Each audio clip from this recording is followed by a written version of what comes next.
Breaking news చూస్తున్నాం. ప్రముఖ నటుడు మంచు మోహన్ బాబు కుటుంబంలో విభేదాలు తలెత్తినట్లు తెలుస్తుంది. కుటుంబ సభ్యులు ఒకరిపై ఒకరు పోలీసులకు ఫిర్యాదు చేసుకున్నారు. మోహన్ బాబుపై మంచు మనోజ్ పోలీసులకు ఫిర్యాదు చేశాడు. తనపై మోహన్ బాబు దాడి చేశాడని మనోజ్ ఫిర్యాదులో పేర్కొన్నారు.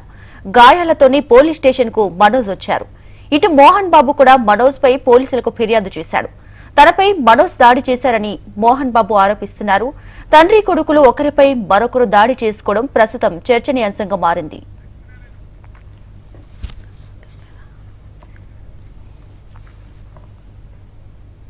రైట్గా ప్రముఖ నటుడు మంచు మోహన్ బాబు కుటుంబంలో మరోసారి విభేదాలు భగ్గుమన్నాయి. ఇదే విషయానికి సంబంధించి మరింత సమాచారాన్ని ఫిలిం రిపోర్టర్ లక్ష్మీనారాయణ అందిస్తారు. లక్ష్మీనారాయణ, దీపిక, మంచు మోహన్ బాబు ఫ్యామిలీ మరోసారి రోడ్డుకెక్కిందని చెప్పుకోవచ్చు. గత కొద్ది రోజులుగా వాళ్ళిద్దరి మధ్య జరుగుతున్న విభేదాలు ఇవాళ బయటకు వచ్చాయి.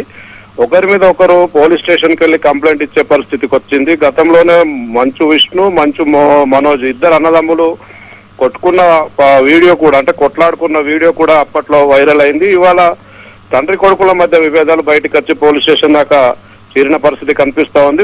మనకు వచ్చిన సమాచారం ప్రకారం పహాడీ షరీఫ్ పోలీస్ స్టేషన్ లో దెబ్బలతోనే పోలీస్ స్టేషన్ కు మనోజ్ పోయినట్టు తెలుస్తుంది. తండ్రి మీద మనోజ్ కంప్లైంట్ ఇవ్వడము, అట్లాగే మనోజ్ మీద మోహన్ బాబు కూడా కంప్లైంట్ ఇచ్చినట్టు సమాచారం వస్తా ఉంది. వీళ్ళిద్దరి మధ్య గత కొద్ది రోజులుగా సఖ్యత లేని విభేదాలు ఇవాళ పూర్తి స్థాయిలో బయటపడ్డాయని చెప్పొచ్చు. అయితే వీళ్ళిద్దరి మధ్య కూడా సఖ్యత కుదిరించేందుకు మంచు లక్ష్మి ప్రయత్నాలు చేస్తున్నట్టు కూడా తెలుస్తుంది. అయితే మీడియాలో వస్తున్న కథనాలు కూడా ఏవి వాస్తవం కాదు అని ఒక ప్రెస్ నోటు మోహన్ బాబు నుంచి విడుదల చేయడం జరిగింది.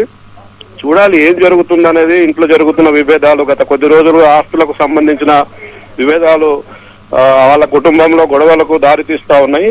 అన్నదమ్ముల మధ్య విభేదాలు ఉన్నాయి, తండ్రి కొడుకుల మధ్య విభేదాలు ఉన్నాయి. ఈ విభేదాలన్నీ కూడా ఎప్పుడు సమసిపోతాయనేది ఒక ఫ్యామిలీ మెంబర్స్ అందరూ చూస్తా ఉన్నారు. మొత్తానికి ఇవాళ ఇన్సిడెంట్ తో మాత్రం అంటే తండ్రి కొడుకుల మధ్య విభేదాలు పూర్తి స్థాయిలో బయటపడ్డాయని చెప్పుకోవచ్చు. దీపిక.